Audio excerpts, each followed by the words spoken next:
Welcome everyone, I'm King of Valence, and thanks for watching the Spore speedrun challenge. This is Spore, completed from South Stage to the center of the galaxy on hard difficulty using the most underpowered and useless creature possible. This is based on Narotiza's Pitiful Worm challenge, and the rules are very simple. Use only a filter feeder mouth on our cell and advance through the stages without adding any additional parts in any of the editors throughout the game. I've even thrown in an additional challenge at the start of this run for Cell Stage. Normally when we start Cell Stage, we have to choose a pre-made starting cell from a small list of available options. Then we would have to progress a little bit in order to unlock the ability to call a mate. Once we call a mate and get in the editor, then we could design our Pitiful cell and begin the challenge from there. However, I really wanted to start Cell Stage as this Pitiful cell for this challenge. Thankfully this is possible, and we have been the Pitiful cell since the start of the game, even before being able to call a mate. This was done using Cheat Engine to force the game to allow us to start with any cell we want. That's right, I'm literally cheating to make this challenge even more difficult. And I'll leave a link in the description that goes over how this was done using Cheat Engine. And to make this challenge even better, there will be some additional limitations in Civilization and Space Stage. Since those stages don't solely depend on our creature anymore, these limitations will continue the theme of this useless Pitiful Worm throughout the run. We will cover these changes in more detail once we complete Travel Stage. The total completion time for this challenge clocks in at about 4.5 hours. I'll be using the standard speedrun timing methods for this run, and the timer will be in the corner throughout the video as we go through some of the highlights for this challenge. Thankfully, the beginning of Cell wasn't too bad. It only took a few minutes to get past level 1. We're going to eat this plant piece and move on to level 2, and we're immediately thrown into a large battle right away. Hopefully we can avoid these much larger, better equipped cells and sneak our way to eating some plants before we're spotted. There's some plants, well, it looks like the other herbivores are eating them already, and we're dead. After respawning, I like to pause with the options menu. This removes the black fongivore since we don't have any eyes. This pausing does count for time, so I'm going to do it really quickly. There's a cell telling us, oh, it knocked us away from the plant piece. Maybe we can still get there. Oh no, the herbivore got the food first. That's okay, we'll find another plant piece and then move on to the next part of level 2 for Cell Stage and get thrown into another large battle. Hopefully avoid these fast red cells. Oh, I spotted another large plant buffet, trying to get there before we either get eaten or the yellow cells get everything. The yellow cells look like they're getting distracted and panicked from the red cells, which is perfect for us. When we get chomped, we get some serious knockback. Then we have to swim all the way back to the plant. Thankfully our health regenerates as soon as we eat to keep from dying and to get as many plant pieces as possible. We move so slowly, sometimes we need to lock into food before we're spotted. We got another plant piece and we're moving on to level 3, and we just entered another large battle going on. Hopefully we can avoid the fighting, just pretend we're R2-D2 running through the hallways, avoiding the blasters. Oh no, that cell just panicked and pushed the large plant away. Maybe we can still escape undetected? Oh no, we've been spotted, and we're dead. Respawning our consolation prize is just this tiny plant piece. That's fine, just gotta swim on over to it. This deep into Cell Stage, any amount of food gained is a small victory. Here's another plant buffet. We are rewarded for our patience. Let's get some of these pieces. I see 2 of these pieces ready to be eaten. Oh, here comes one of those fast orange cells. Even in regular runs with fast small parts of our own, these cells really just clean up these buffets really quickly. Let's see if this plant's been cleaned up by that orange cell. Looks like this plant has been fully eaten. This plant is completely empty. Looks like we'll have to find a different plant for us to eat. Here's another large plant, only one nosy cell to get by. It turns so slowly, maybe we can maneuver around it. Oh no, it's got us. Maybe we can still get to the plant before it sees us. Oh no, it's got us again. Can we escape? We're so close to the food. Nope, we got killed again. At least when we respawn, we get our one constellation plant again. Alright, 3rd time's the charm. We even got the current to help push us around the circle plant, and we grew into the next stage. We can eat the large pieces now, and oh no, that cell came out of nowhere, eats the entire plant all for itself. Each time we grow into the next part of Cell Stage, we immediately get outclassed by even larger cells. And we've been spotted again, and we're dead. Ooh, there's another piece at the bottom here. Using the pause menu is really helpful for seeing the entire board. Most of the food we've received has been right after respawning. Oh, and that plant gets stolen too, right at the last second as well. Even spawning right next to the food sometimes isn't close enough. These other cells are just too quick. No matter, we keep going. Another large circle plant. Hopefully those electric cells stay over there, away from us. We still have to compete with these green herbivore cells. Thank you, cells, for battling away from the food. We can quickly eat while they're distracted. Moving on to the last section of Cell Stage, and some junior eggs are flying across the screen. Those junior eggs get deployed and head straight into battle. Hopefully those juniors stay distracted by other cells so we can get a few plant pieces before we're spotted. And yes, we got it. Now we're getting swarmed. We got the food just in time. No way out of this. Yep, we got killed again. Here we're just swimming, minding our own business, looking for food. A Moz coming into view, it immediately deploys the junior eggs at us. And we're getting swarmed again, and we're dead. But that's fine, that was actually kind of helpful. There's another plant right here. That basically became the strategy throughout this cell stage: die, respawn, and hopefully get a plant nearby. And if there was no food nearby, instead of swimming around, it would be faster to pick a fight with another cell and die for the chance of respawning next to some easy food. This also could have been done by calling a mate to try to respawn for some nearby food. However, I didn't call a mate throughout this cell stage. I wanted to complete this challenge entering as few editors as possible. Moving on over to our last piece, only one more plant piece to fill the whole progression bar, and complete cell stage. Oh no, the knockback, we're going the wrong way. They sent us away from the plant. So close to getting out of cell stage, and the juniors arrived. Oh, they're knocking us the wrong way too. They're keeping us from eating the plant. Thankfully, they might be fighting each other, leaving us alone, and there we go, straight towards the plant, and we got it. Cell stage complete on hard difficulty with the most useless cell possible, getting our tiny brain in about 1 hour and 5 minutes. 88 deaths for that cell stage, with 129 plant pieces eaten. We are herbivore out of cell, so we get the siren song going into creature stage, and it took 11 billion years to get out of the tide pool. That's probably even a bit generous. And there's the achievement for beating cell on hard. Here's one of those required editors we have to go into, the early creature editor, but there's nothing to do here, so it's going to pass through and advance into creature stage. There they go onto land. Such a nice day on the surface, nice green grass, blue sky, great place to advance our pitiful species. Yeah, our creature has no eyes, so we get more black and white sensory vision for creature stage. The sensory range definitely increased throughout creature stage, and it was easy to get used to after an hour or so. At the start of creature stage, I always recommend allying the first 2 nests for all difficulties and challenges. These early level 0 creatures encountered here will be guaranteed to only have level 1 Sing, which even our pitiful worm creature can match. However, for this challenge, I'm going to attack these creatures. Not just for the extra challenge, although that does make this challenge even more difficult, but because of the consequence traits going into tribal stage. I'll explain in more detail once we get to tribal stage, but we need to exit creature stage as adaptable for our history timeline. And since we were purely herbivore during cell stage, our timeline is at the very top of social as we start creature stage. So we need to attack and extinct other creatures in order to bring our timeline into the adaptable range, which means killing creatures on hard with this useless, pitiful creature. While fighting some of those early level 0 creatures, this level 1 creature came over and started chasing us. This creature is much faster with their legs. Maybe we can get back home? Nah, we got killed. We can die in the start of creature stage, but once dying triggers the migration sequence, we don't want to die. Our goal is to keep this starting nest location, since I find it the best starting location for civilization stage for this challenge. I will save frequently throughout creature stage, so if we die, I will keep track of how many times I reverted back to a previous save and count those as deaths as well. Attacking these early creatures is not worth as much DNA as socializing either, so attacking is harder, and we have to extinct more species. This is the 3rd early creature nest we need to extinct in order to pass level 0. There's the 3rd nest, and we're in the leveling up cutscene, just taking a break to be in color again. Now we can have room for another pitiful worm in our pack. This next section of creature stage, we're hunting around for weak level 1 creatures. These creatures look pretty easy, only 1 attack and they're neutral. On hard, the game really likes throwing aggressive high level creatures at us right at the start, and there's no way we're going to be able to take down stronger creatures. On lower difficulties, these level 1 creatures won't team up. If we socialize or attack them on easy, they'll only fight on their own, which would make this a lot easier since we get a 2-on-1. However, on hard difficulty, these creatures will team up, so we can push this creature away from their home nest so they can't call for reinforcements. Make sure to have the creatures selected with the white circle around them so they don't run away. We can use this push technique to get them far away and begin attacking. Our pack mate will help us so we can still get that 2-on-1 for this creature. We got 1 down, but our pack mates died, so let's head back home and recruit another pack mate and come right back. We have infinite pack mates, so we can keep throwing them into the fight until we win. We can come back and reinitiate the fight, and we can extinct this nest, which brings us up to the next level. I'm glad these cutscenes are still in color. It's a nice break from the black and white. There's a bit of a standoff with these aggressive creatures. This kind of reminds me of Assassin's Creed, where they have a big group of enemies, yet only one of them attacks at a time. That makes it easy for us, because we can draw them back 1 at a time and get a 3-on-1. These aggressive creatures are still level 1, but they were already aggressive towards us, so they keep their high extinction rewards. Yet they're much weaker than us because we're at level 2 now, so that makes these creatures great targets for easy DNA. Slowly going through these creatures, making sure the pack mates are the ones taking damage. As long as we survive, we can always get more pack mates, slowly whittling them down to extinction.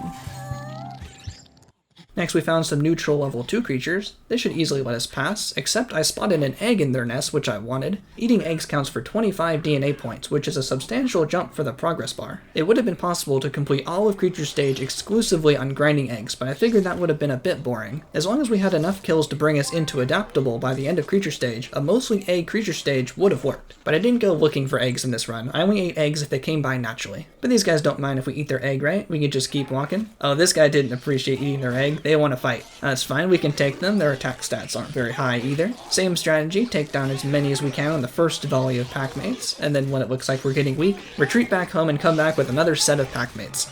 We are fairly close to our home nest, so we can retreat if we want to. We got one of them down, but our creature's pretty low, so this looks like a good time to head home. We're a little lower than ideal. Hopefully we can slither away. Oh, they're getting close. We're only down to 3 health. Oh, we might not make it home if they keep chasing us. Oh, they might get another bite onto us. No, down to 1 health. Here comes a pack mate. Yeah, get distracted. And we should be able to make it back now. Some of them chased us all the way home. That means we have the numbers advantage. One of them actually looks like they got stuck. That's pretty good for us. At least we can get 1 more down. And that's 2 out of 5 creatures down.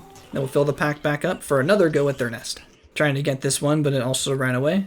No matter, we're back with the full pack, and only need 3 more kills to extinct the nest. This one looks like it wants to fight. That's perfect. We're gonna get a 3-on-1 going. Very slowly, biting 1 damage at a time. Hopefully no one else comes over. And eventually we got all 5 to extinct the nest. These fights are going really slowly. What we need are some new recruits to fight for us. These creatures look perfect. 14 attack with only 4 social. I think these are some good candidates. We're going to ally this species and add them to our pack and have them fight for us. These creatures are naturally aggressive, but we have the Siren Song ability from Cell Stage, so we're going to walk up to this creature and use the ability, and hopefully finish socializing with this creature before anyone else attacks, keeping the whole nest neutral. Since Siren Song will only pacify creatures in a short range, we need to do this quickly. We also don't want any creatures to be close enough to be called in for backup since we only have level 1 Sing. We get a big advantage over creatures that have heard the Siren Song, so it wasn't too difficult, and now the species is neutral, and we can calmly ally the rest of them. Same when attacking, we can push the creature far enough away to prevent them from calling in help. Our creatures each have level 1 Sing, but this is combined with our 2 pack mates, which makes for an effective level 3 Sing overall. We should be able to socialize with this creature alone, however we're going to perform a glitch to double our social ability, which should make socializing much easier. This way we can have the power of 6 Sing instead of only 3 Sing. After the creature calls for a social ability, I'm going to press Ctrl-Delete on the keyboard, which brings up the blue Windows menu with the Task Manager. Then press Escape, which brings us back into the game. During this short time after hitting Escape, the game is momentarily paused. However, during the loading back into the game, Spore is still accepting inputs, so if we press 1 on the keyboard for Sing multiple times, these inputs actually stack on top of each other, allowing us to Sing twice for every action the creature does. So our combined 3 Sing effectively counts for 6 Sing. This can be seen in-game when the game flashes black for a second. That is me bringing up the Windows Control-Delete menu, hitting Escape, and then spamming 1 on the keyboard. This is doubling our social levels to make it much easier to ally with higher level creatures.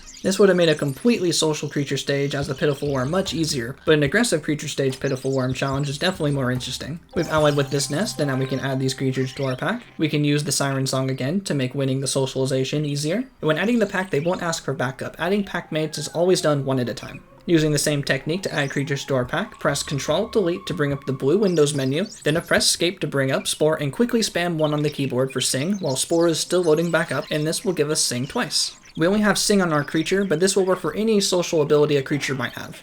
Now we can test out our new hired muscle on this poor little creature right here, waiting for our pack mate to move around to attack. This should make attacking much easier than just attacking with our own species in the pack. Oh yeah, that's much faster. We can quickly extinct this nest to gain our final pack slot, and we can head back to that last nest to fill it with even more of these high-level attacking creatures. This will make the remainder of creature stage a lot simpler. Just finishing up adding the last creature to our pack. These creatures in the background want to pick a fight with us. As soon as we get the full pack, we can help out.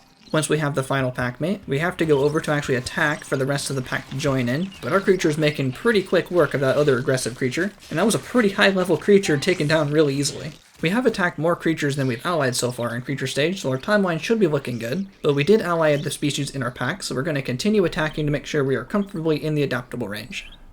The spaceship has arrived overhead, so we're going to attack these very strong creatures since they're frightened of the ship. We just have to make sure to initiate the fights and let our pack mates do all the work. Normally this would be a lot easier with Spit. We could long range attack and our pack would walk over to the rival creatures themselves. Thankfully the ship lasts for a little while. It always seems to fly directly over us, which is very helpful in scaring all the other creatures around. It's also very helpful our pack mates don't get scared, so we can attack all these creatures without being in danger ourselves. After the ship leaves, we healed and regrouped 1 more time, so we can use the Siren Song again to pacify these creatures, so we can attack them 1 at a time. The Siren Song and Raging Roar are basically doing the same thing in this case. Finishing up attacking the final creatures, we need to make sure we do a little bit of damage to the remaining creatures so the game knows we contributed, but our pack mates are definitely doing the majority of the work. Only a few more of these creatures to extinct. These pack mates made fighting so much easier. And that will finish creature stage as the Pitiful Worm on hard difficulty. with the final growing a brain cutscene. It's so nice to see green again. Thankfully, we won't have any more limited vision in the next stages. Advance into this tribal stage, take a quick look at our history timeline. There's the achievement, complete creature on hard difficulty. I'll go through the entire timeline in detail at the very end. And yep, comfortably in the adaptable range, which unlocks us the all-important Beastmaster ability for tribal stage. Going through the final required editor for the creature, but still nothing to do here, so we can just pass right through. Our pitiful creatures have just discovered fire, and they're ready to move on into tribal stage. Starting tribal stage, we're going to send our tribe members to collect fruit and buy a baby. We're going to duplicate the babies just like a normal run. Once the baby hatches, but before the egg laying animation finishes, pause the game and change the graphics effects. This will restart the egg laying animation and will produce another baby for free. We can do this again. After the baby hatches, change the graphics effects a second time and we can get another free baby. Our pack mates from creature stage remain in our pen and tribal stage. When we end creature stage with pack members from other species, they will become our domesticated pets and they'll lay eggs for us to collect. Eggs will be our main source of food, so we don't have to travel very far to collect the eggs, which is good since our tribe members are going to move very slowly without legs. The more pets in our pen, the faster the egg production. After about a 2-minute grace period, 3 pets from creature stage will lay 5 eggs about every 23 seconds. We're going to collect and stockpile enough food to spawn in the other tribes, then we're going to gift and socialize with the other tribes. The other tribes have spawned in. Our strategy is to bring all of the tribes up to a friendly blue happy face first, then ally the tribes. On hard difficulty, all the rival tribes start either orange angry or red aggressive towards our tribe. We can gift the other tribes to bring them to ambivalent neutral with us, but that only lasts for about 2 minutes before they go back to angry. And we only have about 2 minutes after they spawn before aggressive tribes will start to attack, so we need to gift and perform for these tribes really quickly once they spawn. This may be difficult with our slow speed, but we're going to perform a glitch to gift the other tribes from a distance. I was going to use Brown Tribe first, but this epic decided to come over first, so I'll use Lavender Tribe instead.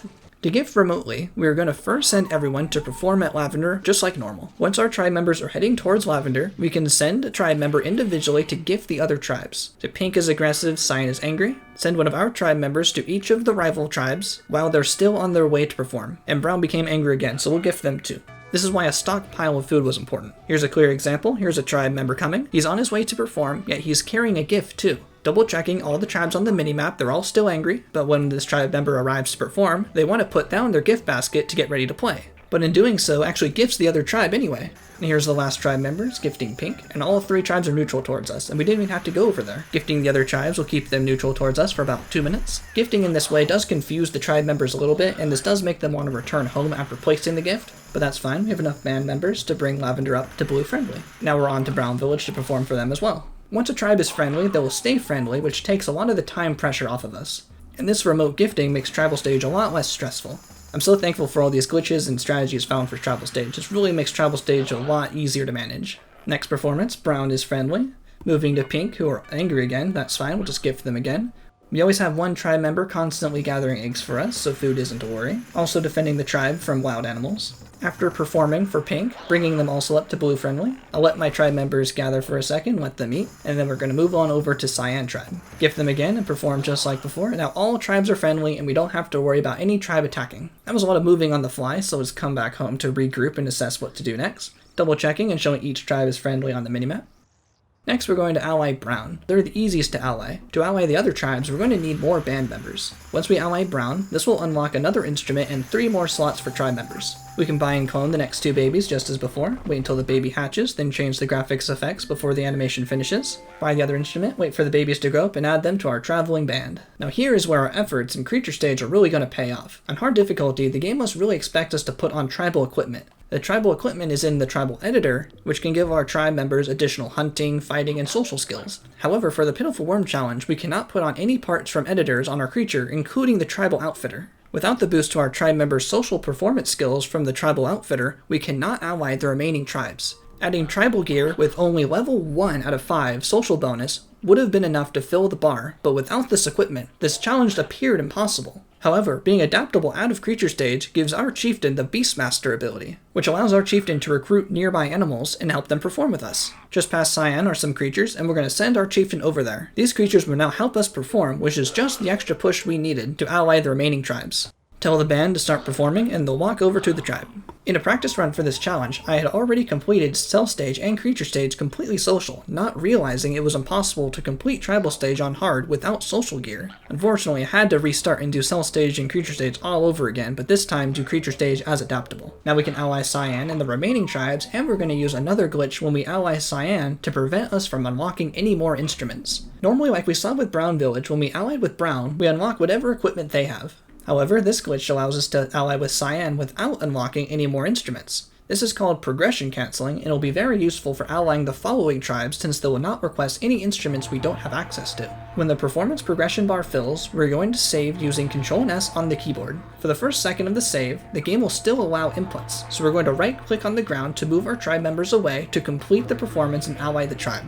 Then we will quit to the main menu without saving and reload the game. Here it comes, the bar fills to the green smiley face, then we're going to save and right-click on the ground immediately. Then we're going to quit back to the main menu without saving, and then back into the main menu, then we're going to load back up the game. And when we return, we can send our traveling band to head right over to Pink. I'll show in the travel planner, we only have the maracas and didgeridoos, and we have not unlocked the wooden horns, even though Cyan tribe has the wooden horns at their tribe, which we should have unlocked. In this way, Pink can't ask for any wooden horns, they can only ask for the maracas and the didgeridoos. We will use the Beastmaster ability again and ally with Pink tribe, and we will do the same glitch to not unlock any extra instruments. I'll go through it again with our tribe member selected, wait for the progress bar to fill, save with Ctrl+S, immediately right-click, confirm the save, pass through the cutscenes, quit without saving, go back to the main menu, and then load back up the game. And notice this time our tribal stage progression bar at the bottom has reached the next section where it's supposed to give us 3 extra tribe slots, except we're still at the 9 maximum members. This is okay since we still only have the 2 instruments. I'll let my tribe members take a breather and gather to eat before moving on to the next tribe. Orange tribe has arrived, and I'll send one of the healthier tribe members to gift them to keep them from attacking us. Thankfully Orange was pretty close by, so this gift will reach them before they want to attack us. Here's something very unexpected happened. Everything was going smoothly, and suddenly we get the notice that Brown is once again our friend, no longer our ally. I had never seen this before. I did not know this was possible. Once they're blue or green smiley face, they're supposed to stay that way and not drop down anymore. My first instinct was perhaps there actually is a time limit before tribes reduce their relationship. Since Brown was the first to ally, and I am going slower than normal speedrun because of this challenge, maybe their ally time has expired?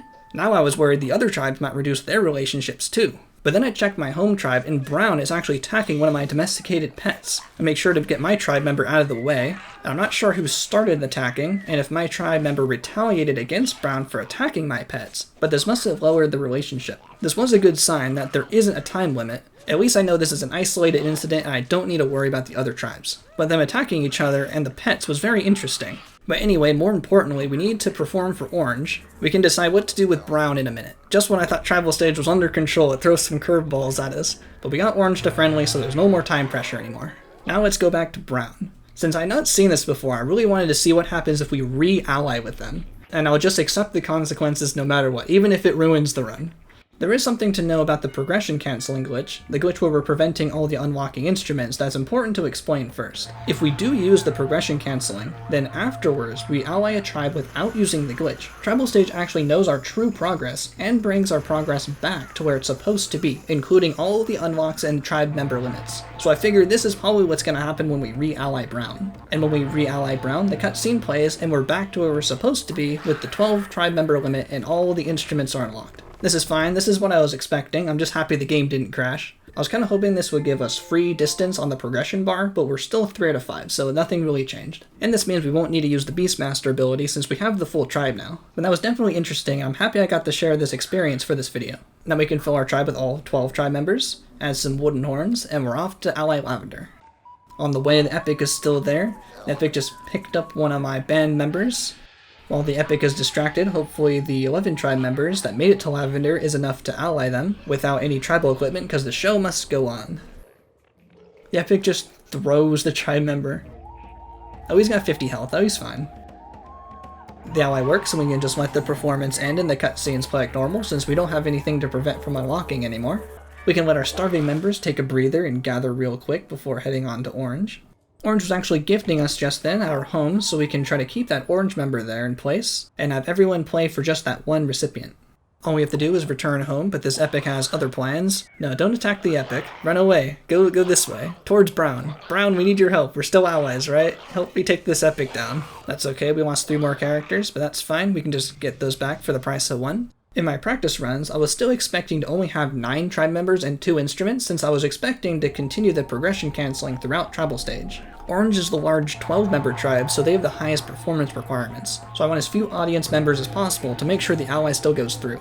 And that's tribal stage completed, however the challenge is not over yet. I've added additional rules to make civilization stage even harder following this pitiful theme. Typically, this would be the end of when our creature's physical abilities would matter, once completing tribal stage. But once we get into civilization stage, even though our creature is pretty weak, perhaps they have good engineering skills to develop strong, powerful tanks. But not these creatures. To make civilization stage even more difficult, we're going to place civilization stage with the most useless vehicles as well. Here in the City Hall editor, these building editors remind us we need a minimum of 3 pieces to save the building. The City Hall is mostly aesthetic, so we can just copy this piece twice. But for building the tank, the pieces we use contribute to the vehicle stats. Showing here, we need to start out with at least 1 base or cockpit part before adding these other categories. We can't start with the last 4 categories without a base piece or cockpit first. We're going to make a tank with the lowest vehicle stats possible, but we're going to need at least 1 part that does give a stat bonus. Some parts give a health bonus and a speed bonus, whereas some just give one or the other. In my testing, I found that a speed bonus, even just 1 speed increase, is pretty good, but just 1 health bonus is almost worthless. But we still need a minimum of 3 parts to save the tank. But now we can add these 2 detail pieces that don't contribute any stat bonuses. And that gives us a tank with only 240 health, a minimum of 10 attack, and 5 speed. And this is how we're going to play Civilization stage on hard difficulty. Pitiful Worm, meet the Pitiful Tank.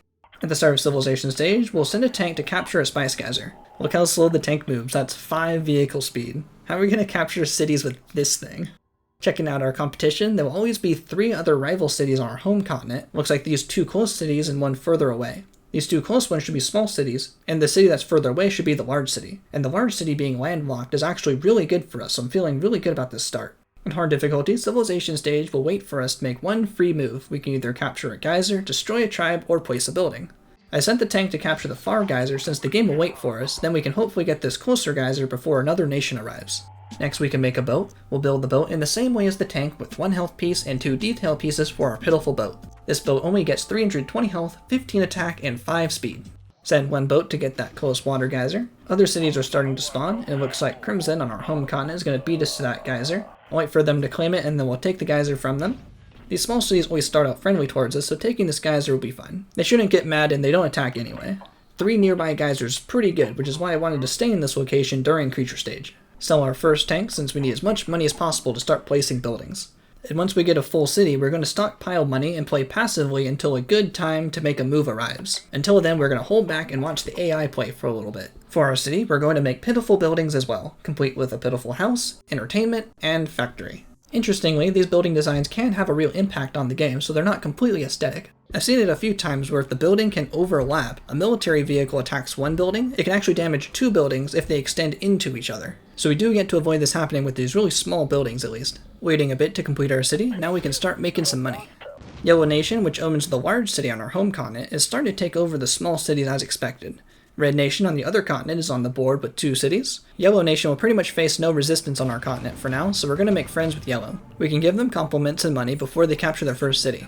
Money is worth more positive relationship per dollar while they're small, so we're going to use all the money we got early to raise our relationship with Yellow. Once Yellow captures their first city, they will start to not like us as much because our borders are too close. But it looks like Yellow is fine for now. Now we're going to focus on the other continent. Red and Blue look like the major players on the other continent, and we need to see who is more likely to win the continent and find the best opening for us to move in. For the moment, Red looks like they're slightly more dominant, so we're going to bribe them with some money. Our goal is to determine who's going to win between Red and Blue and help the winners by attacking the weaker nation. This will also provide the you attacked our enemy relationship bonus, and we want to be friends with the stronger nation. Blue is also looking strong, so we'll give them some money too, but it's too close to call currently. Red is about to take over Green Nation, so let's give Red some more money. Red is looking pretty strong. Now Red has 2 large cities and 1 small city on this continent. However, while Red was out conquering Green, this allowed Blue to capture one of Red's large cities. Now Blue has 3 cities, bringing Red back down to 2. These AI nations apparently have never heard of defense before because Blue immediately leaves to go capture Pink, the last small neutral city on that continent. This leaves the door wide open for Red to retaliate and reclaim their large city. Red and Blue easily capture their respective cities, and now they're both up to 3 cities each. And blue returns to reclaim red's home city again. Red is in a very weak position now. While red does have 2 large cities, they are not fortified, and here I can tell blue is going to win out. This is the opening I've been waiting for, and we're going to help Blue Nation by hopefully capturing a red city, which is super convenient for us because there's a red city super nearby, completely on the other side of the continent to where the fighting and resources are being committed. We need to get this city quickly before blue captures the remaining red cities on the far side of the continent. But yeah, our boats are still super slow. Blue is the first nation to hold 4 cities simultaneously, so they unlock airplanes, so it's only a matter of time before blue takes over red's remaining cities. But before blue captures too many more, we can continue to pay them to keep their relationship up, but I'm also expecting the "you attacked our enemy" bonus to play a small part too.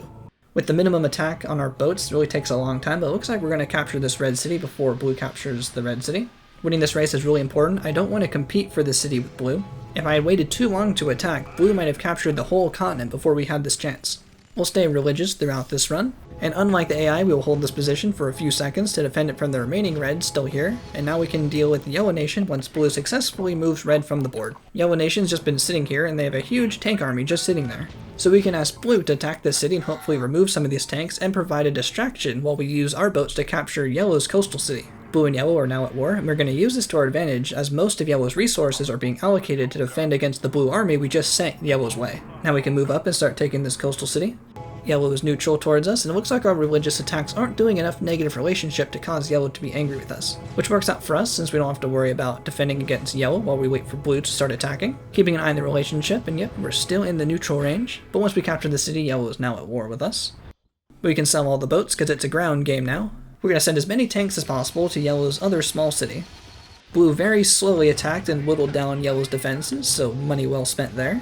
And we have a pretty clear shot at capturing the next city. Blue didn't really send enough planes to capture the city. They played their part perfectly, just enough to be a distraction and cut through yellow's defenses. We got the city, and blue is cleaning up the last of yellow's forces nearby, and for some reason blue is now attacking us. We are still neutral with blue, but maybe these planes will keep attacking the city they were assigned to no matter what. I thought maybe it was the turret shooting back at the planes, so I tried removing the turret to see if we can remove the aggro from the planes, but they continue to attack, which is a bit strange, but we have the money to put up defenses, which is fine. As long as they don't keep sending reinforcements at us, we're good. We need to keep the tanks in good shape for conquering yellow's final city. We're going to use the same strategy again. Send blue to attack yellow on our behalf to hopefully serve as a distraction and use up yellow's resources. Yellow's just been sitting for a while with 3 cities, so I imagine they have a lot in the bank. Blue looks like they're done attacking and heading back. We can rebuild our tank army once again with as many tanks as possible. This many tanks should still capture a large city even though each tank is individually pretty weak. We arrived at yellow's last city along with blue, and blue sent a much larger force this time. But this many religious tanks should be able to capture before blue does. There are a lot of turrets and buildings for blue to get through.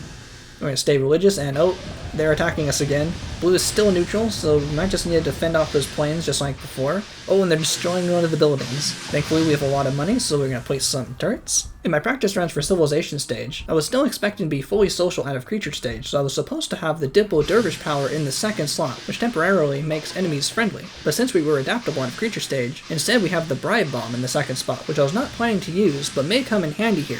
The Bribe Bomb makes an opposing force attack each other, and this looks like a good time to use that, and yep, they are attacking each other, and the turrets are helping. That may have just saved the run. This should weaken Blue's forces considerably once the Bribe Bomb's time is up. But now we need to quickly finish Civilization stage. All we need is one more city, and we can use the Fanatical Uprising ability to instantly capture the remaining cities. While Blue is distracted, let's look for the easiest capture available to us. We can build another tank army from the city we captured from Red, and capture one more small city from Blue. We just need 6 total cities, doesn't matter which 6, so let's go for an easy target. Hopefully my turrets can defend and delay Blue while we capture this small city. Even with these weak tanks, we still got there in time, and we have just enough money to buy the Fanatical Uprising for 48,000, and that should be the end for Civilization stage, as long as Blue doesn't capture our city before we claim the final cities.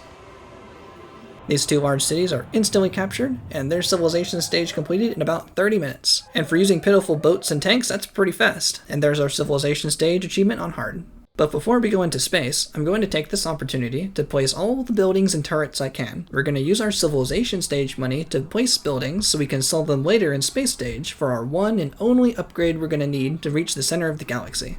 Double checking, making sure everything looks good on the minimap, and we are good to go into space stage. We'll still go through the entire timeline at the very end. In the spaceship editor, and just for fun, I'll make the same pitiful ship design. The ship itself is aesthetic, but we're going to continue the theme of keeping everything as pitiful as possible, even in space stage. Our final destination is the center of the galaxy, but just for fun, we're going to reach the Galactic Core with as few upgrades as possible. The start of space is always the same, scan the crashed ship and then the destroyed cities, and on the way to our destroyed cities, we're going to get the frequent flyer 2. This will unlock Interstellar Drive 2, which will be the only upgrade to our ship we will make. Scan the city and return home, and when we return home, we're even going to refuse the colony mission. No free stuff, we want as little on our ship as possible. Back on our home planet, we can sell those buildings. Interstellar Drive 2 from our home planet costs 150,000. We start with 100,000, so we just need to collect 50,000 Spore bucks from the buildings, and that's all we're gonna buy. They keep their civilization stage pricing, but because we're selling them, they sell for half price. And for some reason, the turrets are now 1,000 each, and they sell for half, so we only get 500 for the turrets. But we got enough money from all the buildings. We contact our empire again, refuse the colony mission again, we don't want that free colony. Just buying the Interstellar Drive 2 since that's the minimum requirement to reach the center of the galaxy, while also removing everything out of our cargo just to have nothing on us. Our goal is still to reach the center of the galaxy. We have Interstellar Drive 2, but I'll go through the ship's inventory here. We have nothing else that isn't required by the start of space stage, and only the captain badge is unlocked and no other ship upgrades. We don't even have access to the energy packs. So how are we going to reach the center of the galaxy with this pitiful ship? We only have 20 jumps before we run out of fuel, and the center of the galaxy is much further away than 20 jumps. And we don't even have any money to refuel at other empires. We're going to use another glitch that allows us to fly without needing any energy. If we get the ship down so only one more jump will destroy the ship, we can jump and save at the same time. Our ship gets destroyed, yet the save still goes through. We can respawn like normal, and then quit without saving, and then we can load back up the game. Once we load back up the game, we notice we're back to where we were when we save, yet look at our health. We have 0 health and no energy reserves. This is going to allow us to reach the center of the galaxy. When we jump, we can see nothing is there. We are flying a destroyed ship. Now that's a pitiful spaceship. I'll leave a link in the description that goes over how to do this glitch in more detail.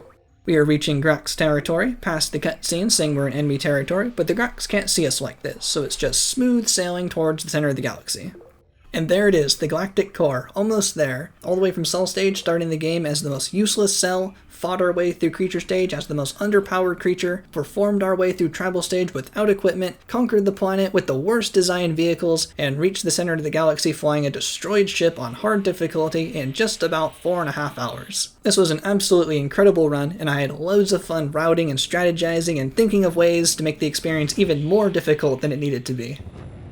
And before we go, here's the entire timeline all together. 88 deaths in cell stage, 3 deaths in creature stage with also 7 reverts back to previous saves to finish as adaptable. Tribal stage started with many gifts, ally each of the tribes. Cyan doesn't appear because of the progression cancelling. Civilization stage had many pitiful vehicles bought and destroyed. And finally space stage to reach the center of the galaxy. Super short timeline for space stage, taking our creature over 12 billion years. Thank you all so much for watching. Let me know what you thought of this video and any other challenges you'd like me to try in the comments. Thank you so much for watching. I'm King of Valence, and I'll see you next time.